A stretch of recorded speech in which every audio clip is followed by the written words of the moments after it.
Hello, everybody, and welcome to another great episode of the Gridiron Glory podcast with Tad and Will here to bring you coverage of all 32 teams throughout the entirety of the NFL. We're here today to also bring you another great game between the Detroit Lions and the Minnesota Vikings that took place in Week 7. So the Lions won this game on a count of 31-29, and I mean, this was an incredibly great football game, all in and all out.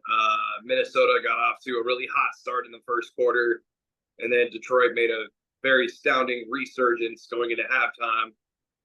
And then both teams just really, battled it out Duke for Duke in the second half, with Minnesota making an extremely resilient comeback, even to go up by a few points late in the game. And then, Detroit ended up, coming back and getting the leadoff field goal to eventually win. I was certainly impressed with, the resiliency of the Minnesota team making the comeback in the second half. But,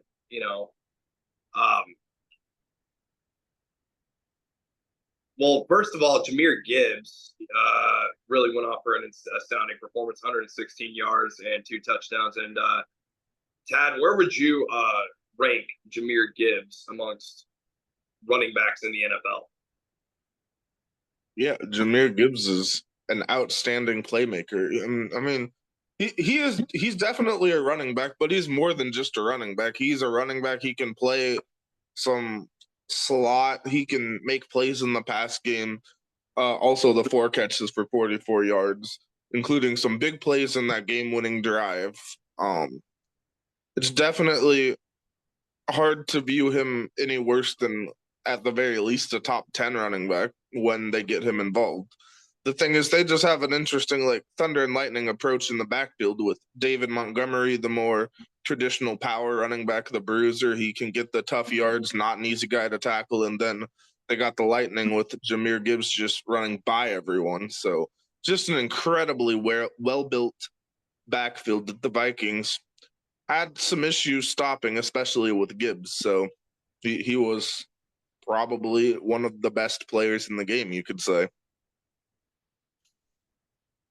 I mean, all around, this was. This game was a battle, an NFC North, quite literally a battle. Very high level.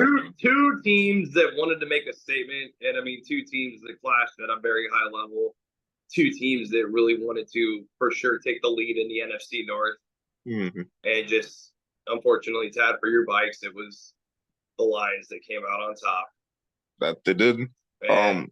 Really think it speaks to the Lions have proven that they can line up with any team in the NFL, and no matter what the situation be, they're going to find ways to win. They just find ways to win. They're an incredibly well-coached team. They play hard. They don't take anything for granted. Obviously, very good on offense. They have Amon-Ra as their lead receiver. He also had 112 yards and a touchdown. Just an incredible playmaker there. Guys like Tim Patrick, even in a relief role. Khalif Raymond. Sam Laporta, even he had a quiet game, just the 1 catch for 25 yards. So, last year as a rookie, he was having an incredible breakout season. And this year he's been a bit more quiet. But just to have that option, they have so many options. They can beat you in so many different ways.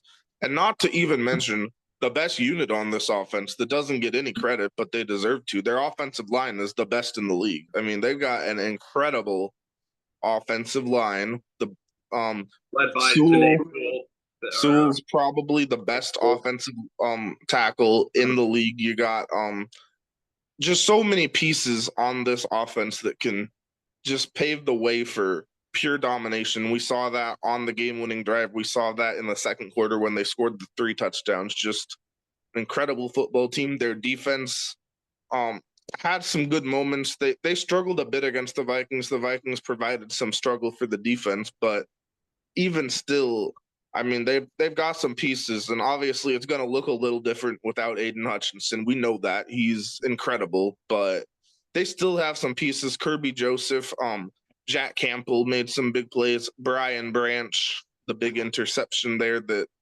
really hurt the Vikings' comeback chances. So just an incredible team out there in Detroit. I'd say they're the best team in the NFC right now with how they're playing. And I mean, they were 1/2 away from the Super Bowl last season. Mm-hmm. And I mean, so I mean, if I know Dan Campbell and his mindset and his culture and what he's trying to do, and those players in that locker room, they are going out there and they want to be the ones to knock off the Chiefs and hoist that Lombardi. You don't think they want to do that? They sure do, yeah. And I mean, they beat the Chiefs last year in the regular season on opening night. Even I mean, they're a team they are a team where it's like they are right there. They are right. I mean, they have worked so hard and overcome so much as a franchise, and I mean, they are right there. Yeah, this is a team that they're not satisfied with anything. They're not gonna rest on what they've done. They're gonna keep doing it. They're gonna keep coming. They just find ways to win, find ways to improve their football team. Jared Goff, we haven't even talked about him. He was incredible. 22 of 25, 280 and 2 touchdowns. He's just a quarterback that's the perfect quarterback for this team. He's a guy that he needs to be in a good situation, and he definitely is. So when you see Jared Goff just doing what he's doing, that's just a good leader of a good football team. Well, and it's easy, and it's it makes his life pretty. The offensive line certainly takes a lot of weight off of his shoulders For sure. for him being able to do his job well. Though he was sacked 4 times in this football game, a very strong effort there. That's because he's playing. He was. By I the mean, in Vikings. all fairness, Detroit's offensive line was going up against a very strong and powerful front seven for Minnesota. Yeah, led by Andrew Van Ginkel with his 2 sacks, 3 tackles for loss, 7 tackles overall. He had a big day there rushing, and We haven't even touched much on the Vikings. Justin Jefferson with the big touchdown. The big play by Justin Jefferson there. I mean, he makes difficult plays look easy. I mean, nobody does it better than him at that. But yeah, the Vikings, they did what they could. Like we said, they made the comeback attempt. Obviously, the big play, the fumble recovery by Ivan Pace Jr. to get the touchdown. Yeah, Take the lead by 1 point there. And where would you rank Ivan Pace Jr. amongst players in his position? And as a linebacker, yeah, he's a player that has a great story. He was undrafted a season ago out of the University of Cincinnati. That was the Cincinnati team that made the 4-team playoff, and he was highly underrated going into the draft, and the Vikings saw his talent. He was immediately a starter, go from undrafted to being a starter as a rookie, and just led the unit last year, and he's come back this year, and he's just as good as he was a season ago. Just a breakout player, and he's turning into an upper half linebacker in the league, I'd say. Would you rank him in like the top 20? Probably, yeah. I think top 20 is pretty fair. He's not like top tier. I wouldn't say he's in the top tier, but perhaps in the second or third tier of linebackers. Gotcha.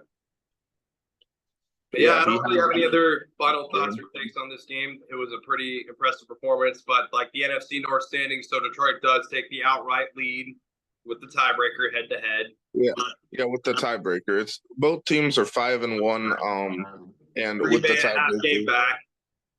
So we've spoken about it a little bit before. So just the NFC North overall, it's certainly going to be a division that like you said, I'd probably take Detroit to be the betting favorites to win it, and then ultimately like Minnesota and Green Bay probably contending for wild card. Chicago, honestly, I truly do feel like they're a big X factor right now. Yeah, and of course the Vikings in Detroit, they play again on the final week of the season, so we'll see how the schedule is looking at that point, if the Vikings are still in contention, or if Detroit, we'll see how it goes, but that could be a huge game at the end of the season. Absolutely. So yeah, Lions 31, Vikes 29. Yeah, thank you for following along with the Gridiron Glory. Some great takes there today. And please continue to like and subscribe as we continue to give quality takes on the 2024 NFL season. Thanks for watching.